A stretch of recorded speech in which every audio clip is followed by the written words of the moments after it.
வணக்கம்.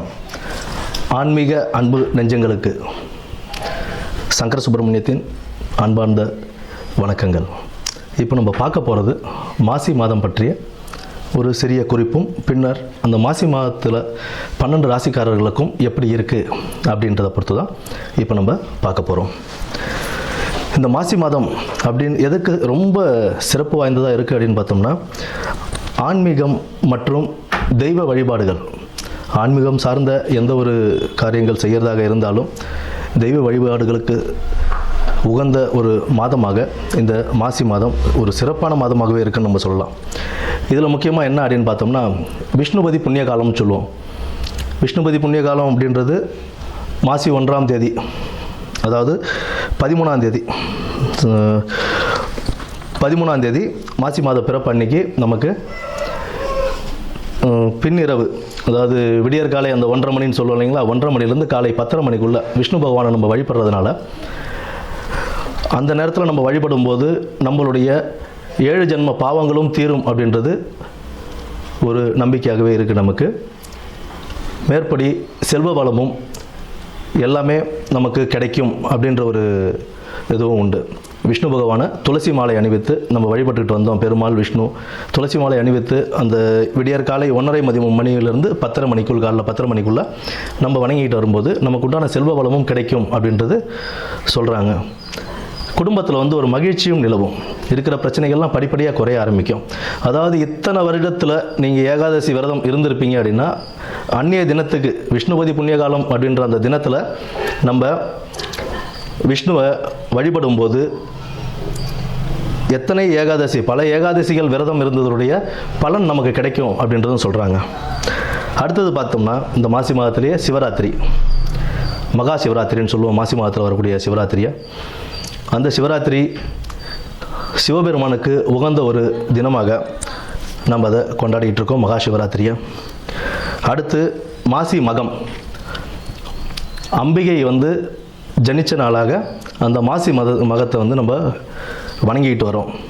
அம்பிகைக்கு ரொம்ப உகந்த நாள் அந்த நாளில் தான் நமக்கு இந்த நீராட்டெல்லாம் செய்வாங்க.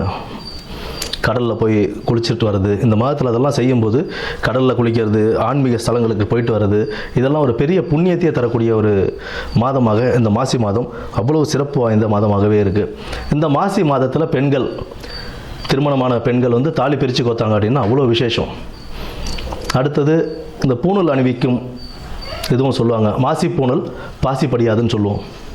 மாசி மாதம் பூணல் அணிஞ்சால் அவ்வளோ விசேஷமாக கருதுவாங்க. புதுசாக பூணல் போடுறாங்க அப்படின்னா, யஜ்ஞோபவிதாரணம் செய்கிறாங்க அப்படின்னா, அதுக்கு மாசி மாதத்தை மேக்ஸிமம் ஆட்கள் மாசி மாதம் தான் தேர்ந்தெடுப்பாங்க.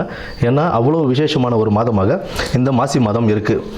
அது மட்டும் இல்லாமல் புனித நீராடுதல், விரதங்கள், குலதெய்வ வழிபாடு, இதெல்லாம் நம்ம பண்ண இந்த மாதத்தில், இந்த மாதம் ஃபுல்லாகவே ஒரு சிறப்பான மாதம் தான். ஆன்மீகத்துக்கும் தெய்வ வழிபாடுக்கும் ரொம்ப ஒரு சிறப்பான ஒரு மாதமாகவே இந்த மாதம் அமையும். இனி வரப்போவது 12 ராசிகளுக்கு உண்டான பலன்களை என்னன்னு நம்ம பார்ப்போம். நன்றி, வணக்கம். ஆயில்யம் நட்சத்திரம், ஆயில்யம் நட்சத்திரக்காரங்களுக்கு இந்த மாசி மாதம் எப்படி இருக்குது அப்படின்றத பார்த்துருவோம். ஆயில்யம் நட்சத்திரம் வெளிநாடு, வெளியூர் பயணங்கள் செல்வதற்கான வாய்ப்புகளை அருளி செய்யக்கூடிய ஒரு மாதமாக இந்த மாசி மாதம் அமையும்.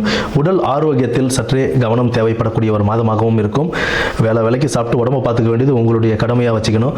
நேரத்துக்கு சாப்பிட்டு மாத்திரைகள், மருந்துகள் நேரத்துக்கு எடுத்துக்கிட்டு உடல் ஆரோக்கியத்தை எடுத்துக்கொள்ளணும். ஆரோக்கியமான உணவு பழக்க வழக்கங்கள், ஆரோக்கியமான ஒரு லைஃப் ஸ்டைலுக்கு கொண்டு போகிறது ரொம்ப முக்கியமான ஒரு மாதமாக இந்த மாசி மாதம் அமையும். மனதில் சிந்தனை, புதிய சிந்தனைகள் வளரக்கூடிய ஒரு மாதமாகவும் இந்த மாசி மாதம் இருக்குங்க. புதிய தெளிவுகள் பிறக்கும். நண்பர்களுடன் இருந்து வந்த கசப்புகள் நீங்கக்கூடிய ஒரு மாதமாகவும் இந்த மாசி மாதம் அமையும். குடும்பத்தில் நல்ல ஒரு ஒற்றுமை நிலவும். கணவன் மனைவிக்கு இடையே இருந்து வந்த கருத்து வேறுபாடுகள் மறைந்து குடும்பத்தில் ஒரு நல்ல ஒரு இணக்கம் பிறக்கக்கூடிய ஒரு மாதமாக இந்த மாதம் இருக்கும். உறவினர்களிடம் மனக்கசப்புகள் இருந்தாலும் வீண் விவாதங்களை தவிர்ப்பது மிகவும் நல்லது. வீண் விவாதங்களும் தேவையான அலைச்சல்களும் உங்கள் உடல் ஆரோக்கியத்தையும் மன ஆரோக்கியத்தையும் பாதிக்கக்கூடிய ஒரு விஷயமாகவே இந்த மாசி மாதம் உங்களுக்கு அமைகிறது. அதனால் எந்த ஒரு வீண் விவாதத்தையும் தவிர்த்துட்டு எந்த ஒரு பிரச்சனையும் இல்லாமல் மனசை ஹாப்பியாக வச்சுக்கிட்டு ஃப்ரீயாக இருங்க. உங்கள் உடல் ஆரோக்கியத்தில் மட்டும் கவனம் செலுத்துங்க. வர வேண்டிய பணம் உங்களுக்கு சேரும். தொழிலையும் நல்ல ஒரு கணிசமான முன்னேற்றம் இருக்கும். மாணவர்கள் நல்ல ஒரு கல்வி பாதைக்கு போவீங்க. நல்ல ஒரு படிப்பு திறன்களை மேம்படுத்தி கடின உழைப்பின் மூலம் நல்ல மதிப்பெண்களையும் பெற்று வருவீங்க. உங்களுக்கு மேற்படி உங்களுடைய குழந்தைகளால் உங்களுக்கு யோகங்களும் உண்டுங்க. விநாயகர் மற்றும் முருகர் வழிபாடு உங்களுக்கு இந்த மாசி மாதத்தை ஒரு நல்ல மாதமாக அமைத்து கொடுக்கும். நன்றி, வணக்கம்.